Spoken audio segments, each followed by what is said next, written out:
everyone, my name is Shauna in case you don't know, and welcome back to another video. I'm filming downstairs today and we just got the carpets replaced so they're hardwood now, so hopefully my voice isn't echoing too bad against the hardwood. I am downstairs today because a certain little doggy will not stop barking, so I am down here so that I can try and control her. She's been barking all morning. It's been very special of her. So in today's video I'm going to be talking about my favorite standalone books. I did a video about my favorite series a while ago, but I never did standalones, and I thought today would be the perfect opportunity to talk about my favorite standalones. So let me be clear that some of these books I feel like I could see a sequel happening for them, but as of right now, according to Goodreads, there has been no sequel planned for them, and these books are not a part of a series. So there's 7 books that I'm going to be talking about that are my favorite standalones.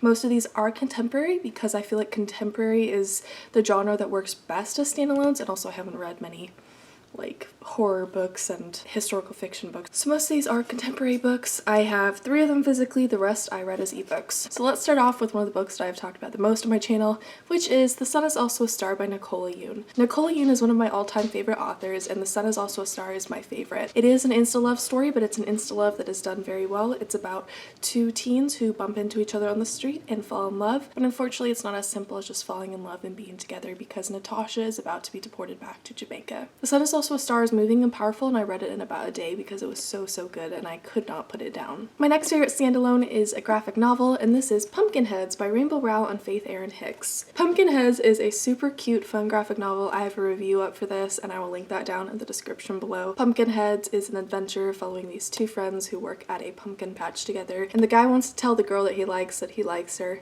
So it's romantic, it's cute, it's wholesome, perfect for every age. I love Pumpkinheads so much. My next favorite standalone is The Charm Offensive by Alice Cochrane. The Charm Offensive is an adult romance following Dev. So Dev is right here, and he works on a dating show, and Charlie, right there in the middle, is the one who is the new contestant on the dating show trying to find his true love out of this group of girls. There is OCD representation here. It is so awesome. I love this book so much. I'm so obsessed with it. Everyone needs to read it if you're okay with reading adult books with a little bit of spice. My next favorite standalone is Cheer Up, Love and Pom-Poms by Crystal Fraser. This is another cute and wholesome graphic novel that is perfect for every age. It's a lesbian romance, and it has one girl who is somewhat of a outcast, but she's really smart and she decides to join the cheerleading team, and then there is this girl who has been on the cheerleading team and she's a trans girl.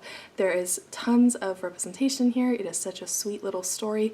I sped through it in like 30 minutes. It was so good, and I'm definitely going to be trying to pick up a physical copy of it at some point in the future. My next favorite standalone is Darling by Kay Ankrum. Darling is a Peter Pan retelling that's a thriller that's contemporary.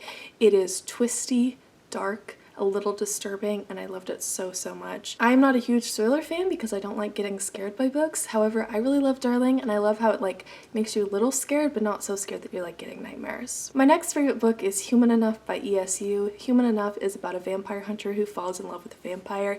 It has asexual rep, it has gay rep, and it has autism rep. It is such a awesome story. I describe this as sort of like a gay Twilight, but better because the relationship isn't toxic and it's not as cringy as Twilight. And my final favorite standalone is The Sound of Stars by Alekia Dow. I've talked about this one so much, and I will never stop talking about this one. This one is one of the lists that I think may get a sequel at some point, but as of right now, according to Goodreads, there is no sequel planned. The Sound of Stars is a sci-fi romance novel where Morris, an alien, falls in love with a human named Ellie.